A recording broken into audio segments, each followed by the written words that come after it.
Hello Mario Booster, selamat datang kembali di channel Mario Angelo. Akhirnya kita udah menyelesaikan series Avatar The Last Airbender versi live action yang udah tayang di platform Netflix. Dan memang hasilnya sangat memuaskan banget ya. Dan sekarang kita akan review series Avatar yang satu ini, dan gua akan mencoba untuk menceritakan cinema experience apa yang gua rasakan, karena memang kartunnya masih melekat di kepala gua sampai sekarang dia. Tapi sebelum itu jangan lupa tekan tombol subscribe-nya, karena kalau kalian tekan tombol subscribe dan like video sebanyak-banyaknya dan juga share video ini ke teman-teman kalian, maka gua akan jauh lebih semangat lagi buat video untuk kalian semua. So Mario Booster, let's review this series.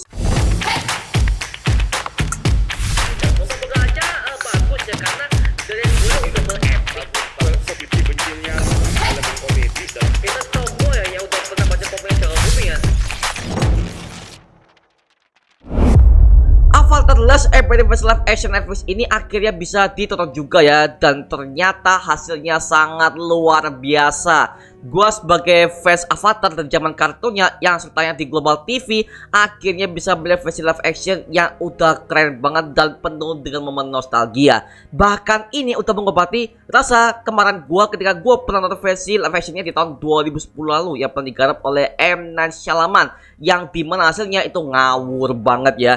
Nah, di versi Netflix ini semuanya oke banget dan gua puas banget dah. Jadi, Avatar The Last Airbender ini akan menceritakan kisah seorang anak yang bernama Aang yang terpilih sebagai avatar, yaitu seorang pengendali keempat elemen yang terdiri dari angin, air, bumi, dan juga api, yang dimana dipercaya bahwa mereka bisa membawa kedamaian dunia dari kejaman negara api yang terus menjajah semua bangsa yang ada di dunia. Dan Aang akan berusaha untuk menyelamatkan dunia dari rezim kejaman negara api yang dipimpin oleh Raja Api Ozai yang sangat kejam. Oke, untuk selengkapnya kalian bisa tonton sendiri di platform Netflix. Oke. Nah, sekarang gua akan review mengenai apa yang gua suka dulu dari sesi yang satu ini ya.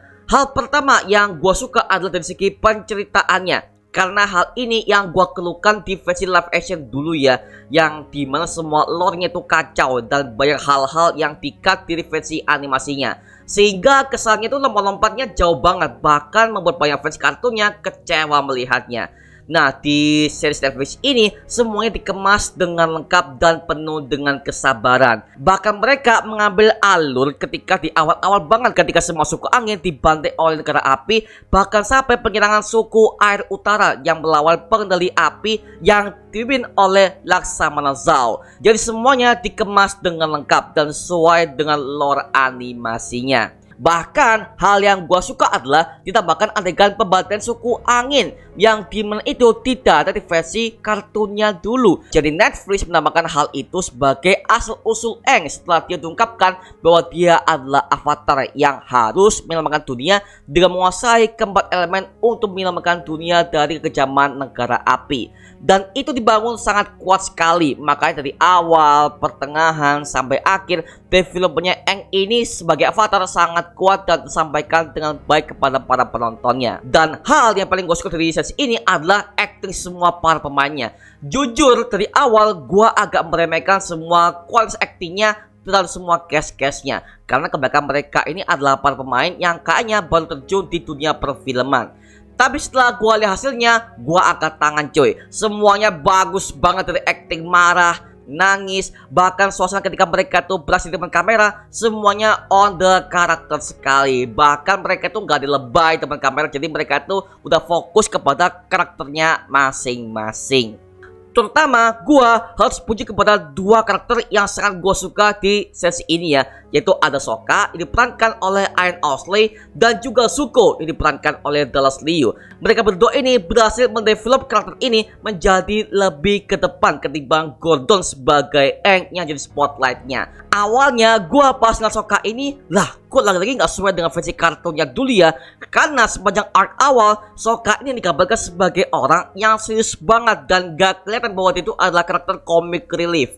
Padahal di versi animasinya, Sokka ini adalah comic relief banget ya. Ini adalah karakter yang suka ceroboh dan juga kebanyakan ngejok di sepanjang animasinya.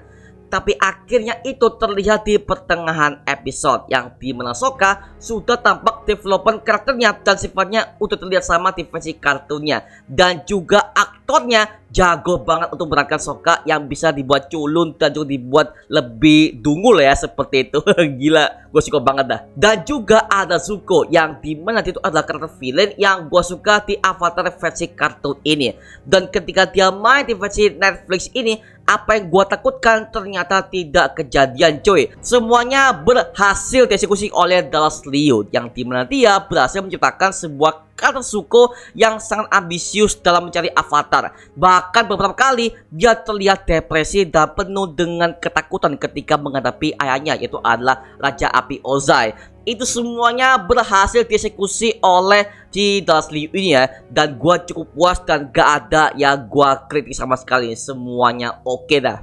Bahkan gua semua meremehkan si Azula yang diperankan oleh Elizabeth Yu, karena tampilannya aja itu kelihatan cabi banget ya, dan tidak menyeramkan sama sekali. Karena kalau di kartun Azula ini itu adalah kurus banget, dan dia tuh udah kelihatan ya kalau muka itu muka-muka bengis dan juga penuh dengan kelicikan. Tapi ketika dia tampil di versi live action ini, Azula berhasil tampil begitu kejam dan juga menyeramkan, dan sebagai wanita yang sangat berbahaya sekali. Dan itu berhasil dibawakan oleh Elizabeth Yu dan juga penulis skripnya ya. Jadi meskipun dia cabi, tapi dia nggak lost dari karakternya. Semuanya tampak oke banget. Bahkan gue takut loh ketika ngeliat Azula di sini, yang awalnya gue sangat meremehkan ketika gue ngeliat dia yang begitu cabi ya, dan ketika dia diperlihatkan sangat kejam, wah gue takut sama si Azula ini pak. Dan itu adalah hal yang gue rasakan dulu ketika di versi kartunnya juga mengalami hal yang sama. Itu wow gila sih. Makanya gue katakan gue gak sabar ingin lihat Azula tampil full di season kedua nanti, karena ini sudah ditis di akhir season pertama ini ya. Kalau gue ditanya apa art yang gue suka di versi live action Avatar ini, oke, gue suka art yang menceritakan kisah masa lalu kelam Zuko yang dimana dia dipermalukan oleh bapaknya di kerajaan api, yang setengah wajahnya dibakar oleh ayahnya. Itu gue suka banget sih, dan memang itu memperkuat pendalaman si Zuko yang dari awal itu adalah anak baik-baik. Ternyata setelah itu udah digitukan oleh bapaknya, pandangannya udah berubah karena dia dipaksa oleh kehendak bapaknya yang udah membuangnya dari kerajaan api. Dan itu membuat karakter Zuko ini jadi makin tersampaikan oleh para penonton mengapa dia bisa ambisius untuk mencari avatar yang satu ini pak. Wah itu gue suka banget sih. Dan juga ada satu karakter lagi yang buat gue jatuh cinta dengan karakter yang satu ini selain Zuko dan juga Sokka, yaitu adalah Katara. Karena memang development Katara ini juga sama banget dengan versi kartunnya, yang dimana dia berusaha untuk belajar mengendalikan elemen air yang selalu ia tambahkan. Dan juga ada kisah cintanya bersama dengan Aang juga makin disini makin diperlihatkan ya. Tapi untungnya nggak terburu-buru sekali, karena fokusnya dalam sesi ini adalah untuk memperkuat si Aang sebagai avatar, dan juga mereka akan melawan bangsa api di kuil air utara. Lalu setelah itu gue terpukau banget dengan CGI yang ditampilkan, yang dimana ketika semua elemen air, api, tanah, dan juga angin ketika mereka itu ditampilkan di screen ya, semuanya tampak realistis. Bahkan gak cuma di segi elemennya aja, tapi dari tempat-tempat kerajaannya juga digambarkan secara detail, seperti Pulau Kyoshi, Istana Negara Api Ozai, bahkan Omashu yang dipimpin oleh Raja Bumi juga tampak persis banget dengan visi kartunnya. Dan itu gua sangat ke fan service sekali sih. Jadi gua ketika ngelihat hal itu serasa nostalgia sekali dan tampak indah di depan kamera, dan di mata gua sebagai penonton yang ngelihatnya wow gila sih. Dan yang terakhir yang gue suka itu adalah musik utamanya masih diputar oleh mereka, yang dimana musik utamanya ini mereka pakai musik versi kartunnya dan gak diaransemen ulang oleh pihak studionya. Jadi musiknya masih sama banget ya, yang dimana ketika gue dengerinnya wow membawa nostalgia sekali di masa kecil gue ya, buat kita udah pernah nonton versi kartunnya dulu di Global TV jam 8 pagi. Dan gue masih ingat kartun ini tayang setelah SpongeBob SquarePants di Global TV jam 8 pagi pak ya. Dan ketika itu udah tamat, itu diulang lagi dari episode pertama lagi, berarti Avatar versi kartunnya. Wah gila sih, gue sangat ingat banget dengan momen nostalgia yang satu ini. Mantap dah.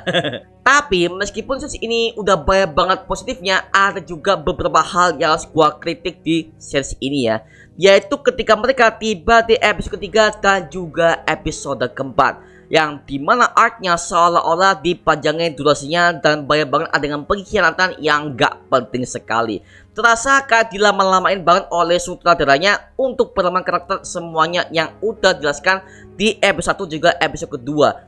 Tiba di 3 dan 4 itu malah diulang lagi, dan itu berkali-kali dari awal, pertengahan sampai akhir. Ya ampun, itu sih yang gua agak ngantuk ketika nonton series yang satu ini ya. Yaudah ya. Dan juga ada make up prostetik yang gua nggak suka di series ini ya, yang dimana itu kelihatan nanggung banget. Yaitu adalah make up dari Raja Bumi yang dimana dia bertarung dengan Aang di episode keempat. Itu terlihat jelas mukanya doang yang dibuat tua, tapi badan, tangan, sampai kakinya itu masih bersih-bersih aja pak. Itu menurut gua sangat misleading sekali. Karena kan Bumi ini kan usianya udah 100 tahun ya, dan jalannya aja udah nggak kuat, tapi badannya masih kuat pas bertarung. Itu agak aneh sih pak ya. Makanya gue pas ngeliat itu, lah kok agak aneh. Padahal itu jalannya udah sangat tua, tapi dia pas bertarung itu masih kuat-kuat aja. Tapi ya so far di kartun juga seperti itu sih. Tapi dari make upnya aja itu udah nggak sinkron. Seakan-akan mukanya doang yang dibuat tua, tapi badan sampai kakinya itu masih bersih dan gak kelihatan bahwa itu adalah orang tua. Jadi itu kayak agak seperti cosplay sih. Makanya gue agak kurang suka dengan make upnya Raja Bumi ini. Padahal itu yang gue tunggu dari arc-nya Avatar versi live action ini. Karena di kartunnya aja Bumi dan juga Aang ini adalah teman dekat. Bahkan mereka dibilang sebagai sahabat dekat ya di kerajaan Omashu ya. Makanya di versi live action sebenarnya bagus, cuma karena make upnya yang dibuat cuma muka doang, jadi gua ngerasa astaga. Tapi untungnya acting aktornya bagus banget ketika dia memerankan Bumi yang sangat versi akurat dengan versi kartunnya dulu. Wow, gila sih. Tapi so far ini series itu bagus banget dan juga berhasil mengobati rasa kekecewaan gue ketika pernah nonton di tahun 2010 dulu ya, yang dimana itu adalah adaptasi super duper ampas banget. Oke, skor untuk Avatar The Last Airbender versi Netflix gua kasih nilai 8 dari 10. Wah, puas banget ya. Oke, itu cuma mengenai review dari Avatar The Last Airbender versi Netflix live action, yang dimana series ini berhasil membawa momen nostalgia kepada kartun yang udah pernah gua tonton di Global TV dulu ya. Nah sekarang gua serahkan kepada kalian, gimana pendapat kalian mengenai Avatar The Last Airbender versi Netflix live action ini? Silahkan tulis bagaimana pendapat dan juga review kalian di kolom komentar di bawah, dan kita bisa diskusi bareng seperti biasanya. Oke, itu aja mengenai review kalian. Coba like, comment, subscribe untuk mendukung gua buat video menderita mengibarkan semua. Karena gua jadi sebisa mungkin gua akan buat video seperti ini lagi untuk kalian semua. Dan jangan lupa untuk follow semua sosmed kita ya, di Instagram, Twitter, TikTok, bahkan Spotify kita ya. Linknya untuk siapkan di kolom deskripsi di bawah. Karena situ kita juga update berbagai macam konten terbaru buat kalian semua. Dan kalau kalian ingin join bersama kita di grup komunitas, langsung aja join di grup ya kita, namanya Mario Busur Official. Linknya untuk siapkan di kolom deskripsi di bawah. Dan juga terima kasih buat kalian yang telah bergabung ke membership community. Nama gua Marangelo dan sampai ketemu di video berikutnya. Adios semuanya. Wuhuu.